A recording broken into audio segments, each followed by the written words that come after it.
AQSh Ukrainaga harbiy yordam bo'yicha yetakchilikdan voz kechdi. Rubio Ukraina va Rossiya o'rtasidagi muzokaralar qayta boshlanishini e'lon qildi. Ukraina dronlari O'zbekiston tadbirkorlariga milliardlab zarar yetkazdi.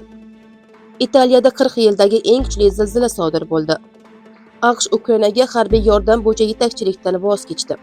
AQSh Ukrainaga harbiy yordamni muvofiqlashtirishdagi yetakchilikni NATOga topshirmoqda.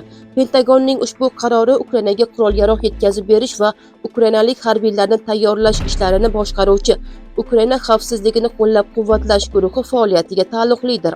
Amerika rasmiylari bu qaror AQShning Ukrainani qo'llab-quvvatlashdan voz kechayotganligini anglatmasligini ta'kidlamoqda. Ularning aytishicha, asosiy maqsad NATO davlatlari o'rtasida mas'uliyatni kengroq taqsimlash va Yevropaning mudofaa sohasidagi rolini kuchaytirishdir. Ma'lumotlarga ko'ra, guruhga endi NATOga a'zo boshqa davlat vakili rahbarlik qiladi. AQSh esa guruh faoliyatiga o'zi vakili orqali ishtirok etishda davom etadi.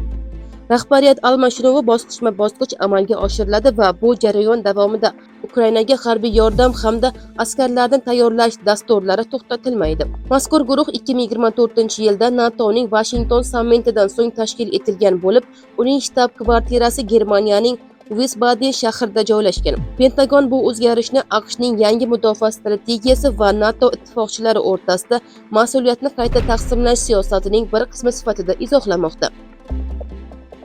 Rubio Ukraina va Rossiya o'rtasidagi muzokaralar qayta boshlanishini e'lon qildi.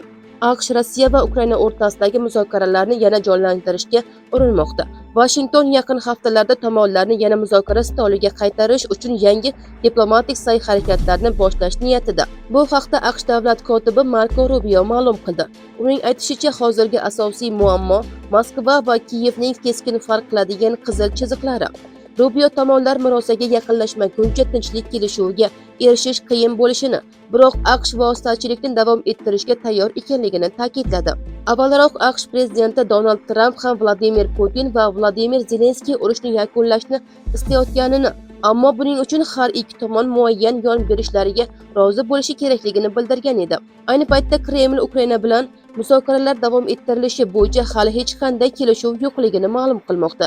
Shunga qaramay, Washington diplomatik sa'y-harakatlarni kuchaytirishga tayyorligini bildirar ekan, xalqaro hamjamiyat urushni muzokaralar orqali yakunlash imkoniyatini diqqat bilan kuzatmoqda. Ukraina dronlari O'zbekiston tadbirkorlariga milliardlab zarar yetkazdi. Rossiyadagi Wildberries logistika markazlariga uyushtirilgan dron hujumlari O'zbekiston tadbirkorlariga ham jiddiy zarar yetkazgani aytilmoqda.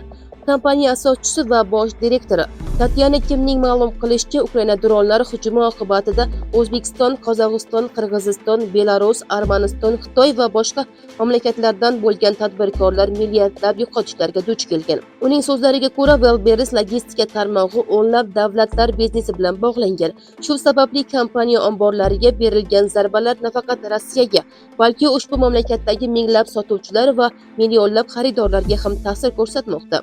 Iyul oyi davomida Moskva viloyati, Sankt-Peterburg, Tambov, Perm, Ryazan, Penza, Volgograd va Tataristondagi Wildberries logistika markazlari bir necha bor dron hujumlariga uchradi. Ayrim obyektlarda yong'inlar ham qayd etilgan. Tatyana Kim kompaniya barcha logistika markazlarida xavfsizlik choralari kuchaytirilganligini bildirgan. Ayni paytda O'zbekiston tadbirkorlari ko'rgan zarar miqdori bo'yicha mustaqil rasmiy ma'lumot e'lon qilinmagan. Bu boradagi da'volar hozircha Wildberries rahbari bayonotiga asoslanmoqda. Italiyada 40 yildagi eng kuchli zilzila sodir bo'ldi. Nepal va uning atrofida sodir bo'lgan 4.7 magnitudali yer silkinishi oqibatida kamida 21 kishi jarohatlandi, ulardan 2 nafari og'ir ahvolda. Milliy geofizika va vulkanologiya instituti ma'lumotiga ko'ra, zilzilaning epitsentri Nepaldan taxminan 6 kilometr uzoqlikdagi Fleygri maydonlari hududlarida joylashgan. Mutaxassislar bu hududda so'nggi qariyb 40 yil ichida qayd etilgan eng kuchli silkinishlardan biri ekanligini bildirmoqda. Tabiiy ofat oqibatida turar joy binolariga zarar yetgan. Yuqori kuchlanishli elektr ustunining bir qismi qulab tushgani sababli ayrim tumanlarda elektr ta'minoti uzilgan. Shuningdek, temir yo'l qatnovi vaqtincha to'xtatilgan. Potsvali portiga olib boruvchi yo'llarda yoriqlar paydo bo'lgani sababli port faoliyati to'xtatilgan. Hozirda qutqaruv xizmatlari voqea joyida ishlamoqda. Mahalliy hokimiyat jabrlanganlarga yordam ko'rsatish punktlari tashkil etib, aholini zarur vositalar bilan ta'minlashni davom ettirmoqda. Xalqaro maydondagi eng muhim va ishonchli yangiliklarni birinchilardan bo'lib kuzatib borish uchun kanalimizga obuna bo'ling. Videoga like bosing va mavzu bo'yicha fikringizni izohlarda yozib qoldiring. Xayr, salomat bo'ling.